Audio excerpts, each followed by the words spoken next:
बिस्मिल्लाहिर्रहमानिर्रहीम। अस्सलाम वालेकुम स्टूडेंट आज हम यूनिट नंबर 13 इलेक्ट्रोस्टैटिक का आर्टिकल डिस्कस करेंगे कूलम लॉ। याद रखें स्टूडेंट, हम इससे पिछले आर्टिकल्स के अंदर पढ़ चुके हैं कि जो चार्ज बॉडी होती है उनके दरमियान फोर्स ऑफ अट्रैक्शन या फोर्स ऑफ रिपल्शन कब कम होती है, कब ज़्यादा होती है। अगर बॉडी को ज़्यादा चार्ज किया जाए तो फोर्स ऑफ अट्रैक्शन या रिपल्शन ज़्यादा होती है। अगर बॉडी को कम चार्ज किया जाए तो फोर्स ऑफ अट्रैक्शन या रिपल्शन कम हो जाती है। तो ये डिपेंड करता है चार्ज की मिकदार के ऊपर। फिर हमने ये देखना है कि अगर दोनों बॉडीज के दरमियान डिस्टेंस ज़्यादा कर दिया जाए या डिस्टेंस कम कर दिया जाए तो फोर्स के ऊपर क्या इफेक्ट पड़ता है। ठीक है, आया कि फोर्स कम होगी या ज़्यादा होगी। तो उसके लिए एक फ्रांसीसी साइंटिस्ट चार्ल्स कूलम ने 1785 के अंदर जो है एक तजर्बात करके कूलम लॉ के अकॉर्डिंग जो है वो एक लॉ पेश किया, जिसके मुताबिक हमने देखा कि फोर्स कब ज़्यादा होगी कब कम होगी। तो according to Coulomb law the force of attraction और repulsion between two point charge is directly proportional to the product of magnitude charges and inversely proportional to square of distance between them.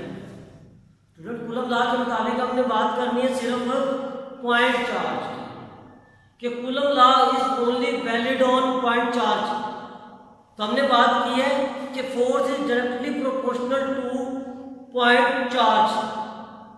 Force is directly proportional to product of scale two point charge, directly proportional to product of the magnitude charge. कि जो दो charges हैं उनके product और उनके magnitude के directly proportional है। और force is inversely proportional to square of distance between them. और दोनों चार्जेस के दरमियान जो डिस्टेंस है उसके स्क्वायर के इनवर्सली प्रोपोर्शनल होती है। तो स्टूडेंट, हमारे पास ये दो पॉइंट चार्ज है, एक Q1 है और एक Q2 है। इन दोनों के दरमियान जो डिस्टेंस है वो क्या है, R।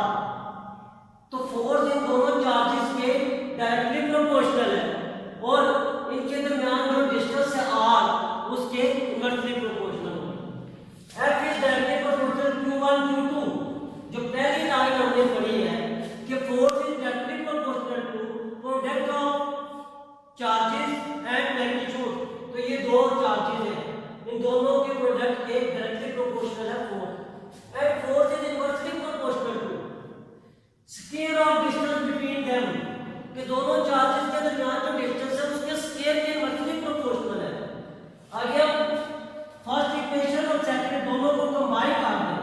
F is equal into Q1 Q2 divided by R square.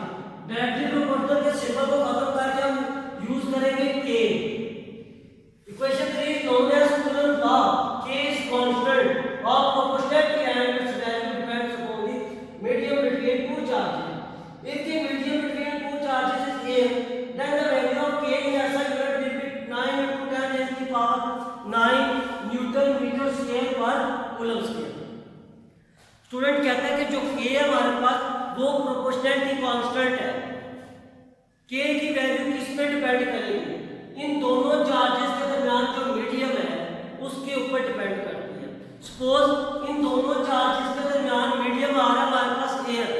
तो एयर के लिए जो K की वैल्यू होगी वो 9 into 10 raised to the power 9 newton metre square पर कूलम स्क्वायर होगी। अब आगे स्टूडेंट, हमें पता है कि दो सेम टाइप्स के जो चार्जेस हैं मींस के लाइक चार्जेस एक दूसरे को रिपेल करते हैं और अनलाइक चार्जेस एक दूसरे को अट्रैक्ट करते हैं। अब ये दो हमारे पास एक पॉजिटिव चार्ज है, नेगेटिव चार्ज है। ये पॉजिटिव चार्ज नेगेटिव चार्ज को फोर्स F की मदद से अपनी तरफ खींचेगा और ये नेगेटिव चार्ज इस पॉजिटिव चार्ज Q को किसी भी फोर्स F की वजह से आपस में खींचेगा। कि दोनों में फोर्स की डायरेक्शन ये होगी। तो यहाँ पे होगी force of attraction between two charges. जबकि अगर हम इस केस में देखें, ये भी पॉजिटिव चार्ज है, ये भी पॉजिटिव चार्ज है। अब ये दोनों चार्जेस एक दूसरे को रिपेल कर रहे हैं क्योंकि चार्ज सेम है, लाइक चार्जेस है।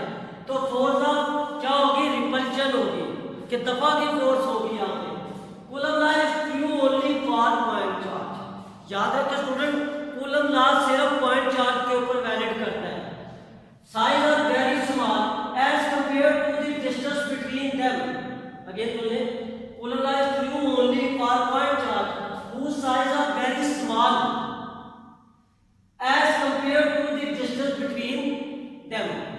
कि कूलम लॉ के अंदर सपोज हमारे पास एक ये चार्ज है Q, दूसरा चार्ज है ये Q, अगर इनके दरमियान जो डिस्टेंस आ रहा है वो इन चार्जेस से ज्यादा है, अगर इनके दरमियान जो डिस्टेंस आ रहा है वो इस चार्जेस के साइज से ज्यादा है, तो हम क्या कहेंगे? सपोज अगेन देखिए बात की for point charge whose size are very small as compared to distance between them। एक चार्ज है ये Q, दूसरा चार्ज है ये Q।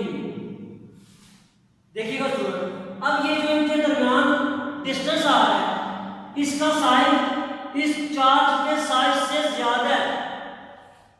अगेन सुने कि ये दोनों हमारे पास Q चार्ज है, इन दोनों इस चार्ज का जो साइज है वो और इन दोनों चार्ज के दरमियान जो ये डिस्टेंस आ रही है इस डिस्टेंस का साइज इस चार्ज के साइज से ज्यादा है, या यूं कह ले इस चार्ज का साइज इनके दरमियान जो डिस्टेंस है उससे कम है, तो ऐसे चार्ज हमारे पास पॉइंट चार्ज कहलाते हैं।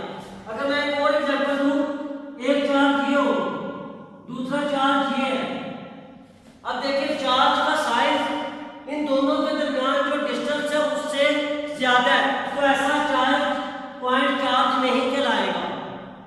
Coulomb law is true only for point charge के for point charge whose size are very small as compared to the distance between them। कि इन दोनों के दरमियान जो डिस्टेंस है चार्जेस के दरमियान, अगर इस पॉइंट चार्ज का साइज इनके दरमियानी डिस्टेंस से कम है तो उसको हम कहेंगे पॉइंट चार्ज। तो ये तो हमारे पास आज का article coulomb law. Thank you.